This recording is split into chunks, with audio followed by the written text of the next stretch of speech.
Bueno, para terminar la jornada de la mañana vamos a hablar un poquito de lo que es la fibrosis quística, una de las patologías que nos cuesta más trabajo diagnosticar y que nosotros pensamos como Asociación Colombiana de Neumología Pediátrica que es, de acuerdo a los registros que nosotros tenemos, está subdiagnosticada y que cada vez lo que hacemos es dar un mensaje a la población médica para que pensemos más en esta patología, porque posiblemente el número de casos que tenemos registrados nosotros es muy poquito comparado con lo que sabemos que puede existir, y en la medida en que nosotros hacemos un buen diagnóstico, pues vamos a darles una mejor calidad de vida a estos pacientes. Es una enfermedad que no se tiene mucha conciencia y muchas personas piensan que solamente es una enfermedad del libro, pero en la medida en que uno ve a los pacientes se da cuenta que realmente tiene muchos casos y podemos hacer mucho por ellos. La fibrosis quística es la enfermedad autosómica recesiva letal más frecuente en la raza blanca y se transmite de manera autosómica recesiva. Está ligada, su incidencia va de 1 en 1900 a 1 en 3.600 nacidos vivos en Norteamérica y en países anglosajones.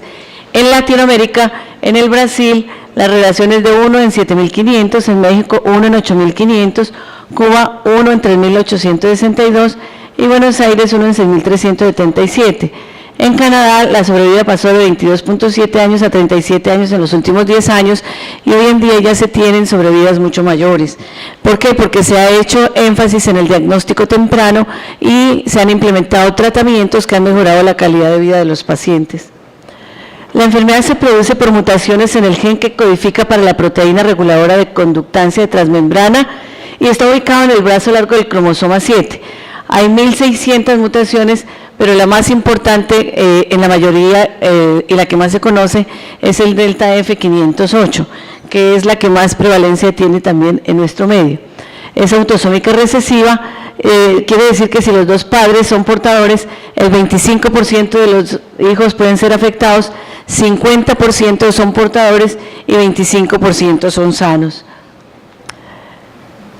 Existe un compromiso multisistémico con un amplio espectro de severidad y la enfermedad es progresiva y lleva a una enfermedad pulmonar obstructiva crónica, que va desde el compromiso de los pulmones, el compromiso a nivel pancreático, compromiso hepático y al tener un trastorno de mala absorción puede llevar a una desnutrición y a un deterioro en la inmunidad del paciente. El gen de la fibrosis quística fue clonado y secuenciado en 1989. Está en el brazo largo del cromosoma 7 en la banda Q31 y codifica la proteína reguladora de conductancia de transmembrana. Se sabe que existen 5 variaciones de esta proteína reguladora de transmembrana, que va desde la ausencia completa del canal del cloro hasta el que exista la proteína, pero que sea deficitaria en su función o parcial o totalmente, y eso hace que entonces las mutaciones y la severidad sea dependiendo de cada una de ellas más o menos severa. Hay más de 1.523 mutaciones, como dije, y tiene un peso molecular de 70 kilodaltos. Regula el transporte iónico y es un canal de cloro mediado por el AMP cíclico. Al ser regulador del transporte del cloro, si no existe el canal y si existen alteraciones en este transporte, pues va a haber alguna serie de alteraciones que hace que, de acuerdo al órgano afectado, va a haber una disfunción mayor. En el epitelio de la vía aérea, lo que se sabe es que si se produce la alteración de este transporte de ion, de cloro, va a haber un transporte de agua, va a haber una hiperviscosidad en las secreciones y va a haber por ende un acúmulo de ellas que hace que se produzca la obstrucción de la vía aérea. En el conducto, en los canales del sudor, lo que se produce básicamente es que en un individuo normal hay una concentración igual de cloro y de sodio tanto a nivel del lumen como del intersticio, con una buena comunicación, pero los pacientes que tienen fibrosis quística, esta proteína reguladora de transmembrana, o por déficit o porque no funciona bien, hace que se acumule este cloro en el lumen de los conductos sudoríparos y este se va a excretar mucho más, lo que hace que produzca la característica descripción de la enfermedad del besito salado, porque va a excretar mucho más cloro a nivel de la piel y más pérdidas, sobre todo en los climas cálidos. ¿Qué es lo que pasa? Si tenemos un gen anormal del delta F, de la proteína reguladora de transmembrana, se va a producir un transporte anormal de sodio y de cloro, se va a producir un moco anormal, hay aclaramiento anormal del moco en el bronquio, hay infección por algunas bacterias dependiendo de la colonización. En etapas tempranas de la vida lo que más coloniza es el estafilococo, pero la pseudomonas puede volverse el colonizador más tardíamente, y en la medida en que ésta llegue y se ubique en el tracto respiratorio va a producir un mayor deterioro de la función pulmonar con una respuesta inflamatoria que hace que se empeore entonces la calidad del moco y se va a volver un círculo vicioso con acumulación allí, con sobreinfecciones y con la producción de bronquiectasias. Esto es como el resumen. Entonces hay poco aclaramiento ciliar, hay adhesión bacteriana, hay inflamación, hay bronquiectasias, hay destrucción del parénquima pulmonar, hay alteración de la función pulmonar y deterioro progresivo llevando a un estado de enfermedad pulmonar obstructiva crónica con déficit progresivo de la oxigenación y de la condición física del paciente. En el neonato, ¿cuándo sospechar que un paciente tiene fibrosis quística? Uno, cuando tiene hilio meconial. Afecta los pacientes que tienen hilio meconial, se dice que uno tiene que hacer el screening y tratar de hacer el diagnóstico diferencial, porque se piensa que casi todo paciente que tenga hilio meconial debe tener una fibrosis quística. Entonces, en los servicios de recién nacidos siempre uno tiene que pensar cuando tenga esta patología y no debe perder de vista a estos pacientes, porque hay que hacerles el seguimiento adecuado para hacerles un óptimo diagnóstico. O perforación intestinal y la ictericia prolongada. Hablamos de ictericia prolongada cuando el paciente tiene ictericia por más de un mes y se ha descartado ictericia por leche materna y es básicamente más por bilirrubina directa. Entonces, en esos pacientes siempre pensar también dentro de los diagnósticos diferenciales en una posible fibrosis quística. En el lactante, lo más frecuente son los cuadros broncoobstructivos recurrentes o persistentes,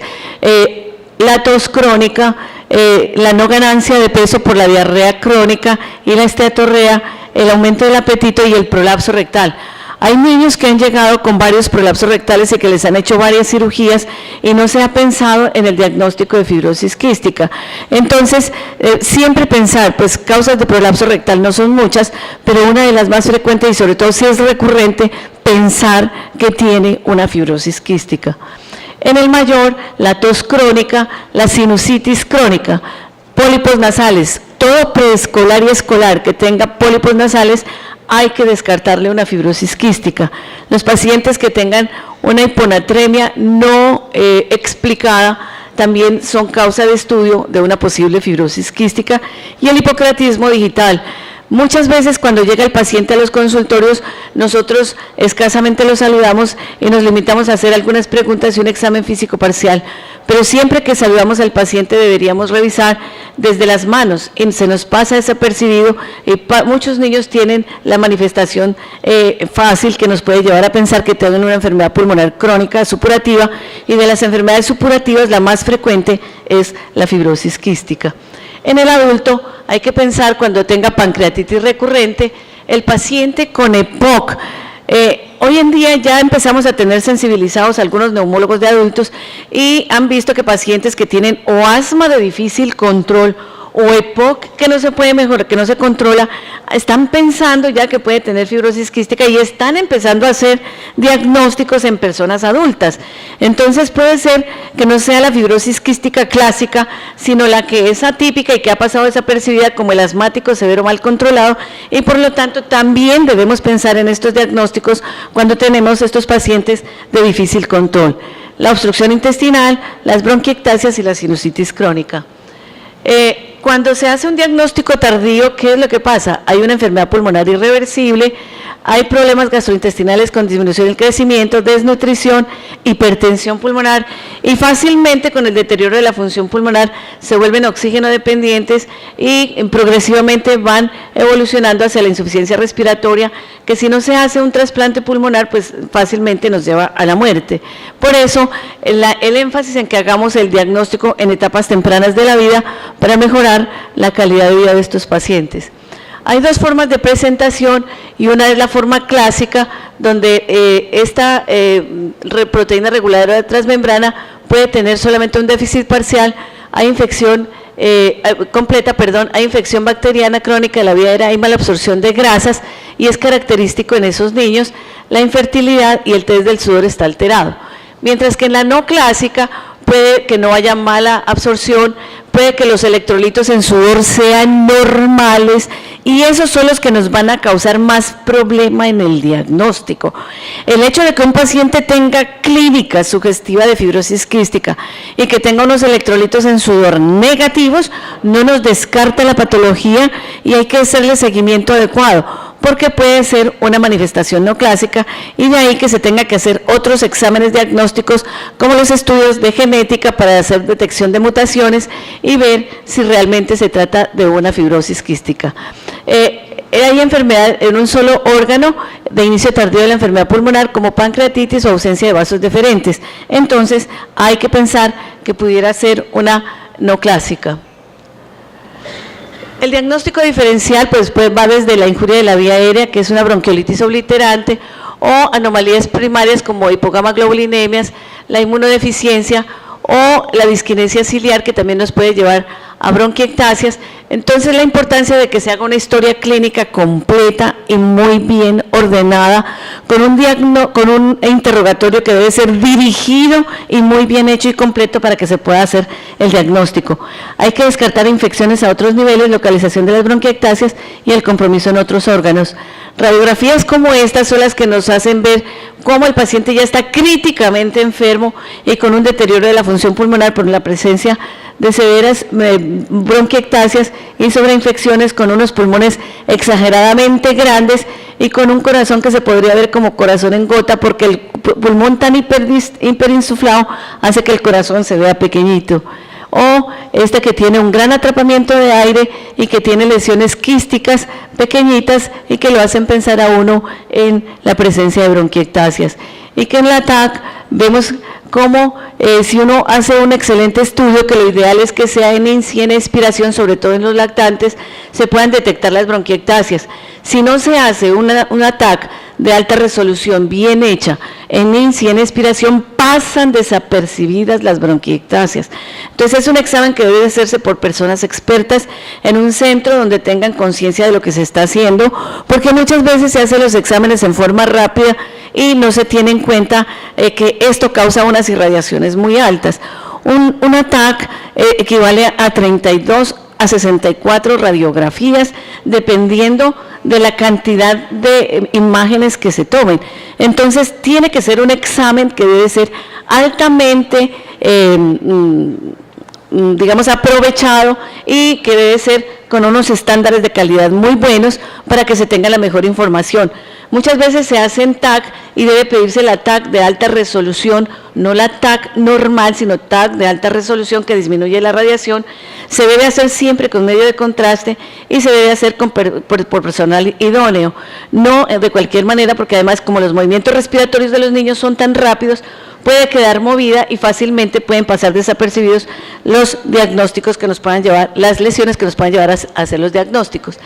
El diagnóstico es esencial se hace con electrolitos en sudor. Los electrolitos en sudor, la técnica ideal es la técnica de Gibson y Cook, que en Colombia solamente tenemos un sitio en Colombia donde se debe hacer, donde se puede hacer, está bien estandarizada y se debe cuantificar y pesar el sudor, pero no se hace en todas partes. Y la otra es la de Nanoduc, que se hace en varias ciudades del país y con la cual se está haciendo por lo menos el diagnóstico en forma más o menos correcta.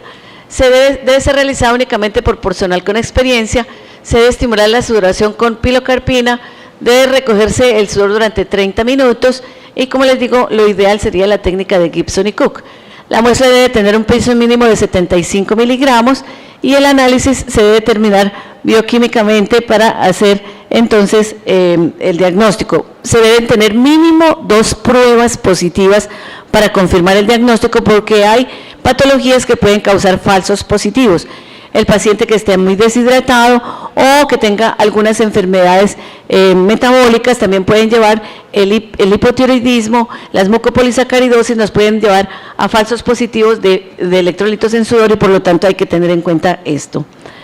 Se debe derivar para hacer electrolitos en sudor a quienes, a los pacientes que tengan neumonía a repetición, 2 o más en el año, que tenga un síndrome broncoobstructivo refractario o persistente, que tenga tos crónica de causa no precisa, que tenga diarrea crónica, el desnutrido, el paciente que tenga anemia, edema e hiponatremia en el lactante, la deshidratación hiponatrémica con alcalosis metabólica, el que tenga ilio meconial, el prolapso rectal, la ictericia neonatal prolongada, la obstrucción intestinal, el que tenga hermano fallecido por causa respiratoria y la presencia de pseudomonas aeruginosa o estafilococo dorado en esputo a cualquier edad.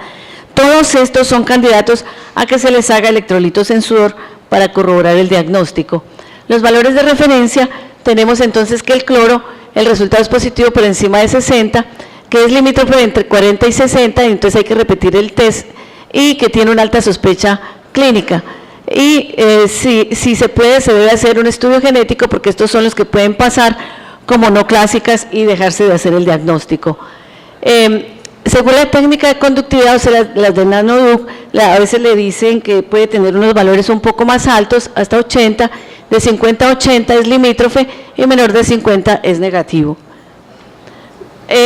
Los estudios moleculares y de citogenética se deben hacer para corroborar en los pacientes en quienes tengamos duda. ¿A quiénes hacerlo? Cuando existe sospecha, e incluso cuando los electrolitos en sudor son normales. En la historia de un hermano con fibrosis quística, paciente con ausencia congénita bilateral de conductos deferentes, el paciente que tenga aspergilosis pulmonar y los que tengan pancreatitis crónica.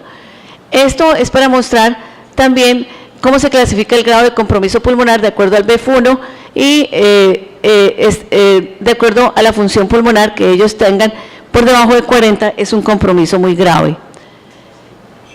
Para incrementar la expectancia de vida de los pacientes con fibrosis quística, ¿qué se debe hacer? Un diagnóstico temprano, y hoy en día se está tratando de, en los servicios de neonatos, buscar esos pacientes sospechosos, y en los países desarrollados ya se tiene el screening neonatal, que es el tamizaje para detectar pacientes, y se ha visto cómo esos pacientes que han sido detectados por este método diagnóstico tienen una mejor calidad de vida, porque se ha encontrado que incluso los 2 primeros meses después de nacido ya tienen bronquiectasias, y algunos pacientes incluso han encontrado colonizados por pseudomonas. Entonces, al hacer el tamizaje neonatal, podríamos detectar estos casos en forma muy temprana, sobre todo los casos que son muy severos. Implementar medidas de higiene efectivas dentro y fuera de los centros de fibrosis quística, hacer un soporte nutricional intensivo y mejorar el manejo. El manejo se debe hacer por un equipo multidisciplinario, en donde lo que se busca es evitar la progresión de la enfermedad. Se debe brindar adecuados recursos para educar en nutrición, en controlar la infección, y estos centros especializados, se espera que en el país tengamos siquiera unos 5 o 6 centros en el próximo año, que es la meta de la asociación. Estos son cómo ha cambiado la expectancia de vida en el paso de los años, en la medida que se han mejorado los tratamientos, y en los últimos años entonces se ha logrado hasta los 36 y 40 años, y es lo que esperamos también en Colombia, donde todavía estamos lejos, pero ya tenemos pacientes entre 20 y 30 años, lo que nos dice que ya los neumólogos de Colombia estamos haciendo algo, y que estamos también teniendo pacientes referidos en etapa temprana para poderlos tratar mejor. Como les dije, debe ser multidisciplinario, debe evitar perder la función pulmonar, evitar y controlar infecciones y evitar y controlar el compromiso cardiovascular. Está dedicado a mejorar la nutrición, tiene que haber una excelente terapeuta respiratoria, porque este es uno de los pilares junto con la nutrición, el uso adecuado de antibióticos orales, intravenosos e inhalados, las enzimas pancreáticas para cuando tienen ellos el compromiso pancreático, y la oxigenoterapia. La terapia respiratoria está dedicada básicamente a la higiene pulmonar y a tratar de evitar la formación de bronquiectasias, y existe desde la higiene bronquial hasta los aparatos más sofisticados como el flúter, los chalecos, y los chalecos que son altamente costosos, más de 25 millones, pero que en algunos centros pueden reemplazar a la terapeuta y no se ha logrado una mejoría más que con estos aparatos. Aquí un chaleco para mostrarlo, realmente pero se necesita la ayuda de la terapeuta para educar a la familia en el buen uso y que esto se haga en forma diaria, porque no puede ser que se use en forma intercalada, tiene que ser la terapia diaria para que se logre una mejor calidad de vida. Este es el flúter y los antibióticos que ya tenemos varios en el mercado, incluso nebulizados como la tobramicina, la colistina, y se han utilizado tanto para las agudizaciones, pero también para en forma crónica los pacientes que se han vuelto portadores crónicos. La Dornasa alfa, que es el mucolítico por excelencia que utilizamos para mejorar la reología del moco y que se produzca una mejor expectoración con una disminución de la concentración de secreciones a nivel pulmonar y disminución de las bronquiectasias, que es lo que nos lleva, que se ve en esta parte, donde vemos que se empieza a perder ya la función pulmonar. Al futuro, ¿qué tenemos? Dijimos que hay 5 variantes de alteraciones del delta F de la proteína reguladora de transmembrana. Se están encontrando medicamentos que traten de bloquear cada una de estas formas de actividad o inactividad de la proteína reguladora de transmembrana. Y en este momento está el ivacaftor, que es una sustancia que hace que en la mutación G551, que es la encargada de producir la proteína reguladora de transmembrana clase 3,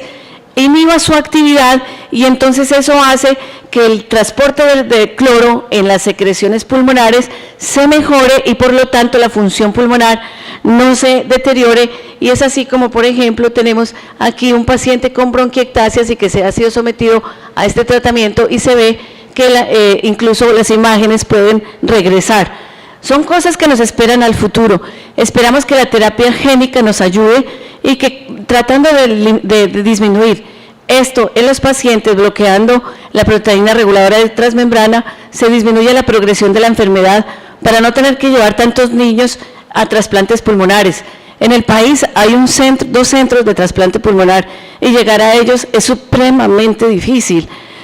No es fácil hablar con los grupos de trasplante porque exigen unas condiciones exageradas, y el solo hecho de tener una fibrosis quística con un gran deterioro implica que ese paciente tenga un índice de masa corporal muy bajo, y nos están pidiendo índices de masas corporales muy grandes. Entonces, ¿qué tenemos que hacer? Empezar a tener a nuestros pacientes desde etapas muy tempranas de la vida, de diagnosticarlos, educarlos y darles tratamientos tempranos para que no se deterioren tan rápidamente, y ver en qué momento ese paciente se vuelve candidato para esto, para tener una mejor calidad de vida. Esperamos que próximamente la genética nos ayude en cómo tener otros medicamentos y poder así tener mejores condiciones de nuestros pacientes. Muchas gracias.